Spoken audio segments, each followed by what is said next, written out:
Normal lot में हमारे पास mini washing machine आई है, 12 लीटर इसकी कैपेसिटी है। पावर आप इसकी चेक कर लें, काफ़ी पावरफुल हैं।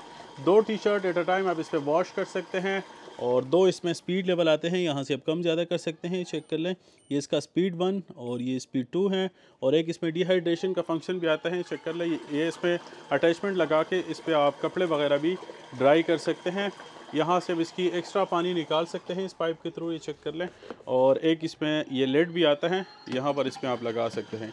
काफ़ी खामोश मोटर है इसका और इस तरह की पैकिंग में आते हैं। बोमा इसका ब्रांड नेम है और ये जर्मनी का काफ़ी मशहूर ब्रांड है। और ये चेक कर लें, इसकी स्पेसिफिकेशन यहाँ पे मेंशन है।